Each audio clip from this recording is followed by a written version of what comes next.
So welcome to another Retropower Uncut. It's been, well, it's a roller coaster week this week. All sorts going on. Lots of things going wrong, as is often the case. So we mentioned last week that there was going to be construction work and diggers, which everybody was most excited about. So that behind this wall is what's been going on this week so far, which started with floor sawing out the concrete for the two ramps we're going to put in and around the inspection pit that we're going to be putting in next door, forklifting those slabs of concrete out and starting to dig the holes for what were going to be in-ground ramps, which essentially means digging a massive rectangular slot into the ground. It's about 9 foot deep. And that's where it sort of the good progress ended very rapidly, because the first hole we dug, the bottom probably, don't know, 3 foot I'd say, is basically wet running sand, which means that when you dig the hole, all of the water runs out of the sand into the hole and washes all the sand with it and starts to undercut all the surrounding area. Now there's various ways we could have dealt with that, all of them involving a fair degree of complication. So after a bit of a sort of heart-wrenching decision-making process back and forth, we've decided to refill that hole and actually go with baseless two-post ramps. The concrete in there looks pretty good, so we're happy enough it's strong enough to mount one of those safely. So slight change to that. We're now cracking on with digging the hole for the inspection pit, which has just been delivered today. Yeah, that's where we're at with that. Going back to cars rather than construction, the Chevette, which has progressed very rapidly from, I think you only just saw it being painted last week, to now being rolling with engine, gearbox and axle all in. We were sort of careful to have all of that lot ready to just bolt in because of the schedule we're working on. It's actually going tomorrow to Simpson Race Exhausts to have the exhaust fabricated. But it's looking pretty awesome just on its wheels here with no body kit, no panels on it, Mad Max style. But yeah, it's gone really well. So can't wait to get that back and then be able to get stuck into the build process on this. Start bolting shiny bits on, which is always everybody's favourite part of a car build, is where you put all the effort in and you start seeing the whole thing come together. So really excited to see that happen.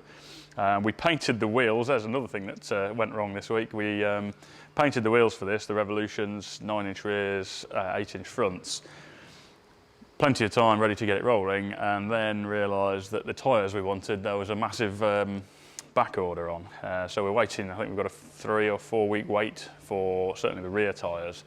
Luckily, the chap we built another very similar Chevette for a few years back has got a spare set, his wet, so I went over to his house last night, borrowed his spare set of wheels, or one of his spare sets of wheels, so we can just get it rolling to go to Simpson, in lieu of having the tyres that we want to fit onto the black wheels that we've painted.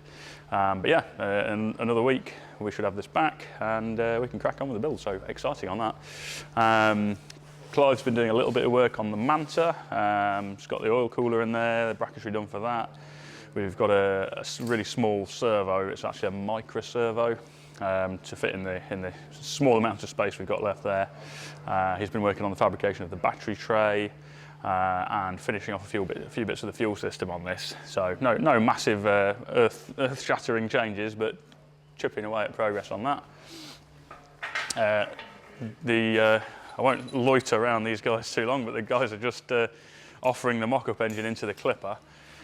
So it's a VW 1.8T 20 valve engine that we're going to be supercharging. Now at the moment it's just the engine as it came out of the car in the scrapyard. We'll mock it all up in that state, plan out the entire supercharger conversion, and then once we've done that and got the engine bay layout all finalised, we'll then take that engine out and do a complete rebuild on the engine, and then when the final engine's ready, it should just be a case of slotting it in there and everything's ready to go. So follow me this way. I've restocked t-shirts and hoodies, and also by popular demand, bigger sizes of hoodies now available. And also, most excitingly, in a couple of weeks' time, we should have some Retropower mugs available. So you too can have a badly made coffee in a Retropower mug. Moving on to the Landcruiser, which has changed quite significantly. this was another of the things that didn't really go to plan this week. We mentioned previously that it's very unusual for us not to just start by totally stripping a car to a bare metal shell. On this one, the shell looked outwardly so good, and with the fact that if we took the body off, it then takes up 2 car spaces, we figured we could do 90% of the dry build work on the car with it complete, which was going okay. Scott's been working on the battery boxes in the back, they were all fabricated and in, and then we were moving on to the fuel tanks, and there's a recess somewhere around here under the driver's seat in the floor pan, which the fuel tank drops into. Now we want a bigger fuel capacity, so we were going to drop that recess down lower with a section outboard of the chassis leg here, which we could also incorporate some anti-surge facility and have an in-tank injection pump in that recess. And then we were going to do exactly the same on the passenger side, mirror that recess that side, so we're running twin tanks with a Venturi pump that the return fuel would drag any fuel from that tank into this tank and make sure it was always filling the tank that it pickups in, which is fairly normal practice for a saddle tank type arrangement. However, we got to the point of cleaning up the floor to do that recess and found that the floor pan on that side was just basically a really bad repair, and then all really carefully sculpted with filler on the inside, which was an interesting find. So all the ribs in the floor had been perfectly sculpted in filler and then painted over. So that really then immediately just tipped the balance over to, we might as well just take the body off this and blast it, because we can't really do the fabrication work on that properly without blasting it. And at that point we also wanted to see what other repairs there are metalwork wise on the body, and so we can get repair panels in for those sections or make repairs for those sections. So it's not looking horrific, it's about to be blasted. Another thing that's gone wrong this week is as we were about to start blasting, the engine on the compressor suddenly decided it didn't want to run properly. Richard's literally out there now looking at that, and I don't know whether it's been successful or not, but hopefully, fingers crossed. So yeah, we'll be blasting this body, and then I think next week you'll probably see it bare metal sitting back on the chassis, and then Scott will be making a start on the fabrication work that he would have been doing had we not discovered a load of bad previous repairs and filler in it. So that's where we're at on that. The Jensen, Tom's, who's off today and yesterday, he's mainly been on with the radius arm mounts, which I think Nat described before, finishing those off and making a sort of attractive chassis section that braces that into the chassis rail there. He's done a really nice job on that. And then he moved on to the radiator mounts at the front. And at that point, we're actually getting towards the end of a lot of the metalwork on the sort of chassis part of it. We've still got to do the door skins. But to do the door skins, we want to make sure that the quarter panel fiberglass is in its final shape. And because we're going to be making some changes to the quarter panels due to the wheels we're going to use, what I wanted to do was actually get it rolling. So the next step really on this is I've got a mock-up set of wheels, jag wheels, that we're going to use to just roll it around on and sort of gauge the sizes of the wheels we're going to use. So we're going to build up the front suspension, drop it down onto some wheels, assess what changes we're going to do to the quarters in terms of flaring them for the wider wheels, do those changes, finalise the fiberglass on the quarter, and then we'll be able to make the door skins, which Tom will be hand making those in aluminium. There's also going to be a detail on those where we're using Aston DB9 flip out door handles on it, so he'll be incorporating that work into those. So that'll be the next step on this. The Morris, Stu's been beavering away on this. I can't remember whether Nat mentioned last time, but we'd got to the point we were going to start looking at the door latches on it. I think he did mention it, where the original Morris door latches are just a really antiquated design, and they're just literally like a chamfered bolt, like a household Yale lock almost. So we wanted some anti-burst, more modern latches. We decided that classic mini latches would fit nicely, so Stu's now done all the work on the back of the doors to recess those latches into the door. He's made some modifications to the pillar to get the mini strikers to sit nicely, and they fitted technically in the space, but you wouldn't have had any adjustment inboard, so we've enlarged the sort of flat recess there to allow those to have some adjustment in and out.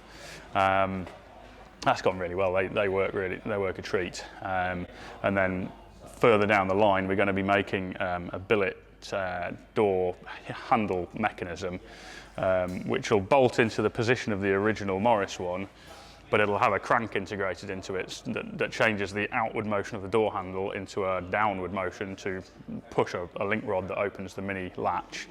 And then we're going to 3D scan the original door handles, because we want to keep the original shape, just don't really want to work with the Mazak or whatever the monkey metal is they're originally made of. There's some cast metal.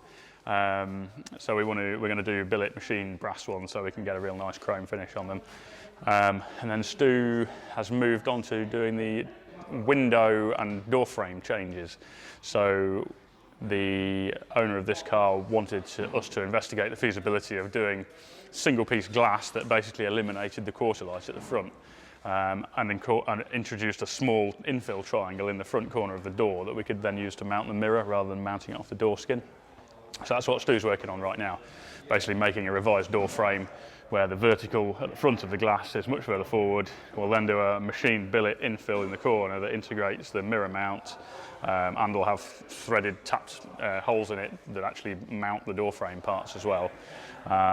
He's done a mock-up of the glass in Perspex at the moment, and then once that's all in, we're happy with how it works, we'll then have custom glass cut, and we'll might as well do new glass for the rear as well, because it's just flat glass and it'll match all around then.